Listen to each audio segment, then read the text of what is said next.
There's multiple stages of filtration. We have basic whole house filtration, which is a canister cartridge filtration system, and it basically uses filters that pull debris out of the water and can turn it into bottled quality water. We also have what's called conditioning systems. A conditioning filtration system is a system that is very similar. It has a media filter and a housing. Most of your conditioning systems are a 10-year free maintenance.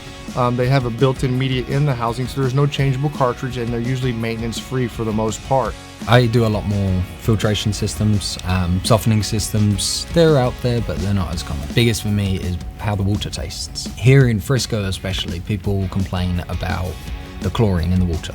You turn the tap on, you can smell strong odor of chlorine. After the system is installed, whether it be basic 2-stage system or a 5-stage system, I get a lot of feedback from the quality of the water.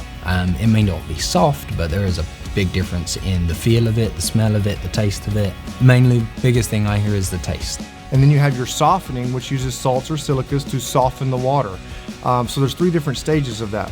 Softened water requires a little bit more upkeep, so there is more maintenance to it. You do have to add salts and stuff of that nature to help soften the water. In that point in time, also when it comes to softened water, we don't want you drinking softened water at that point in time because it has that silicas and salts in there to clean the water and to sterilize the water. But by drinking softened water, it's very similar to eating an extra loaf of bread a day of salt intake. So at that point, when you choose a water softening system, we're going to recommend at that point in time an RO system. An RO system is a reverse osmosis system that basically does what the softener does, but it pulls everything out that the softener has done, such as the salts and silicas, and basically takes that water back to bottled water quality from the faucet.